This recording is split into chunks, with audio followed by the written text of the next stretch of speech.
Hello, today we're going to talk about frame looms. This is a frame loom from, this was a prototype and it's huge.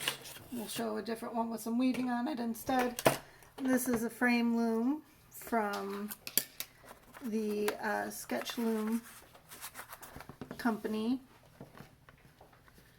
And it's a great little frame loom. It's nice thing about it, it has adjustable vertical,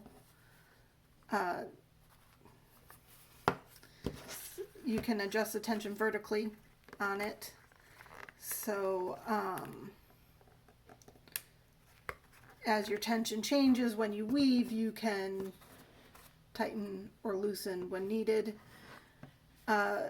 Anyway, a frame loom is a loom that it's a frame, right? What your weaving area is a fixed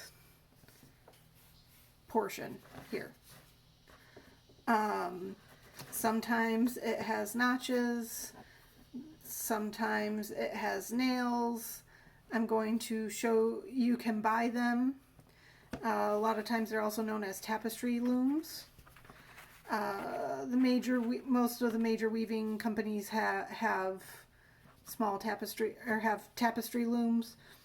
They are quite pricey when you buy them made for you, especially if you're getting one from one of the weaving loom companies. They can be $90 at least.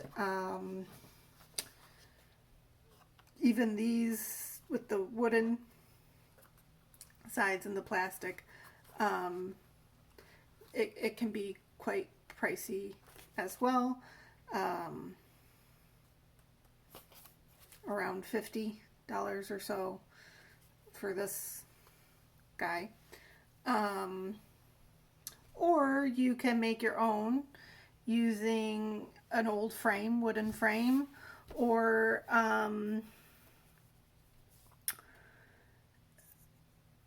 a canvas stretcher bars. That maybe you buy a canvas and remove the canvas and use the stretchers that held that fabric taut on it. You can even use, you can make a frame, you can use a branch and weave between it.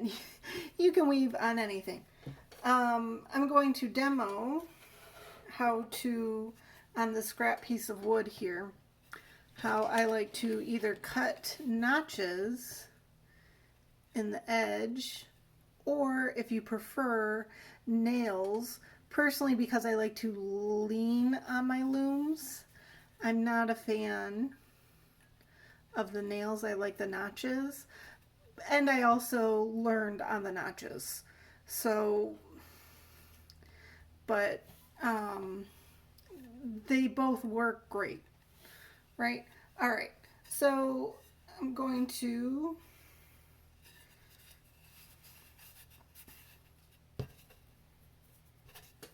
come over to this side of the piece of, this is a 1x2, which you can buy a 1x2 and make a frame cut. You don't even need to cut a miter. You can just, let's say this is another piece of 1x2, you can just screw a couple screws and glue to make a frame, right? So that would be super cheap. If you have, and if you go to Lowe's, they'll cut the pieces for you if you don't have the capability to cut it yourself, as long as it's larger than a foot. So, okay. So again, I'm going to be working with either 1/8 of an inch or 1/4 inch. I prefer 1/8 of an inch. When you are designing your loom and your weavings, you need to think of these as pixelated images. So if you compare like an 8-bit to a 16-bit is like comparing a 1/4 inch or 4 EPI ends per inch versus like 8 ends per inch or every 1/8 of an inch. There you can have like 6 and 10, but that's a bit depending on your ruler or your comfort level with dividing in an inch up. You can just stick with an 1/8 of an inch to a 1/4 inch. I believe, gosh, what would that be? So maybe about 1/2 centimeter. So, all right, I'm going to mark every 1/8 of an inch. When you're working on a frame, what you'll want to do is give yourself some space. It's hard to weave on the edge. You want to move in a little bit. All right. So I'm going to do every 1/8 of an inch here. So,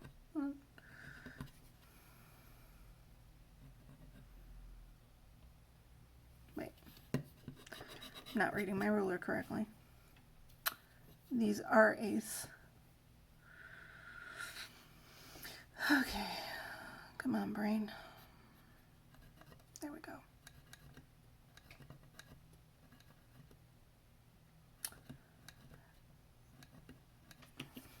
All right.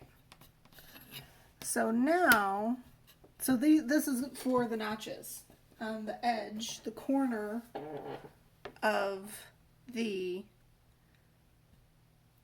frame. So now I would take the frame, tilt it, and a handsaw, just a handsaw,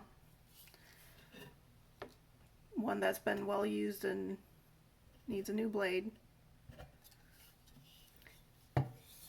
I'm not even going to hold it properly right now because I'm not cutting in that much. So 1, 2,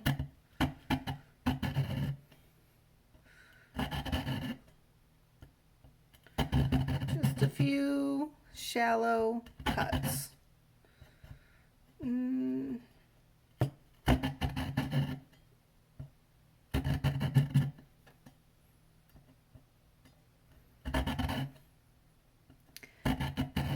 Enough where it will hold my warp thread in place. It's just helping. All this is really doing is helping with the spacing of your warp. So that way I can, when we're going to pretend I'm putting this on a frame, right? So it just helps hold it in place. Kind of like flossing your teeth, all right? And then you can wrap your thread around the entire frame. If you watch the cardboard video, where I wrapped it around, you're going to do that with that style. Now, the other option, if you want to use nails, is to do a 1/8 of an inch, or to do, 8 EPI, so 8 threads in an inch. You are going to need to mark every 1/4 of an inch, and then take some fine, where did mine? Here they go. Some fine, like, finishing nails. You want smaller nails. If you have bigger nails, you will need to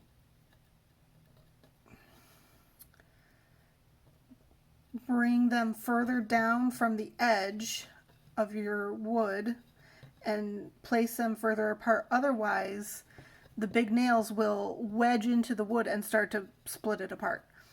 So these are super thin and fine enough that I can stay a bit closer to the edge. I'm not on the edge. I'm about a 1/4 inch in, actually. And then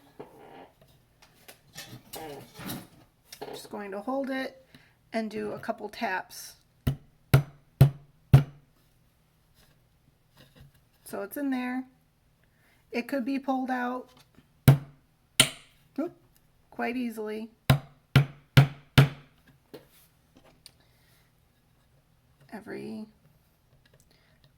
And it's a little bit easier too if you to get your fingers in and around them if they are staggered.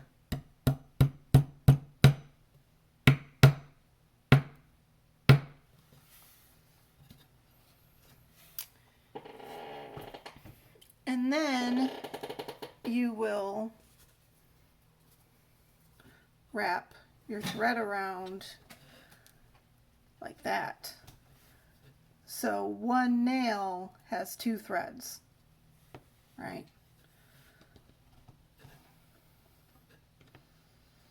So in this 1/2 inch, I have 4 threads.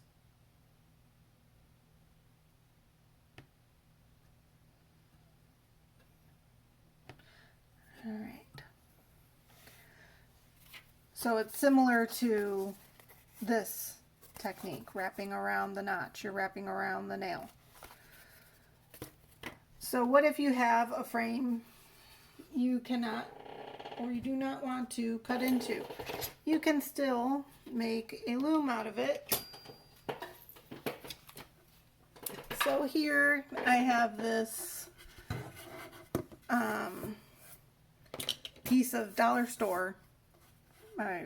This was found at a dollar store, and I actually want to paint on it because it's a nice surface, and I didn't necessarily want to make a loom out of it just yet.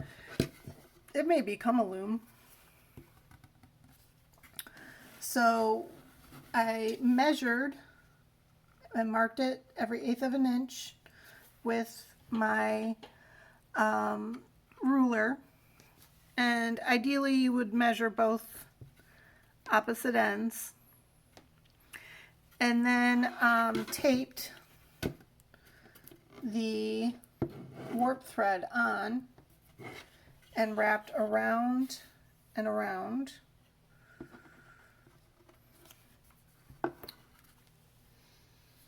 And I'm going to show you with this side here. I'm just going to slide this out of the way. So you can see it can move easier, but if you don't have anything that you can cut into or the tools to cut or hammer into something, you can still make a loom. It's a wonderful thing about weaving. You can weave with anything, anywhere.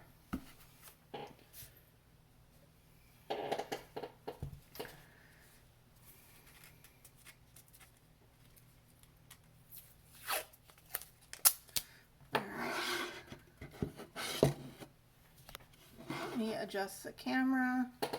Sorry for shaking. Alright, so here's the edge.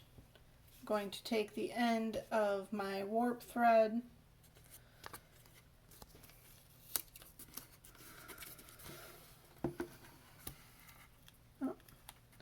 and I'm just going to pick one of these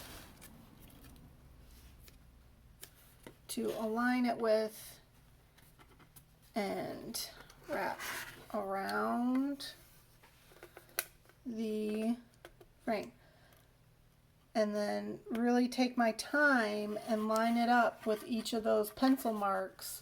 The back can, If things overlap or aren't perfectly spaced is fine, but you do want good spacing elsewhere, like on your weaving section. So you're just going to keep wrapping around.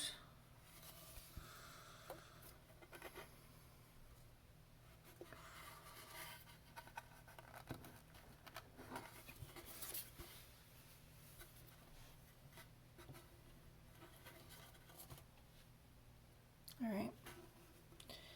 And then personally, I would take some like more painter's tape and tape across here to help with transport and anything like that, it getting knocked out of place.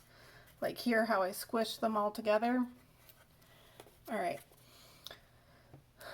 So that's if you can't cut into anything. After you get them, I'm going back to the previous one and stretching it back out. Realigning it.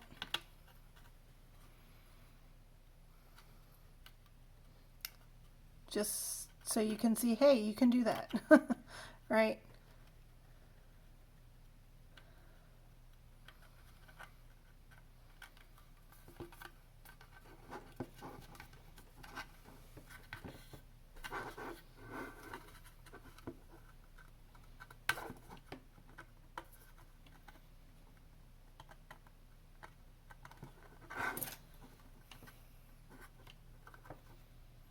And take your time with this technique.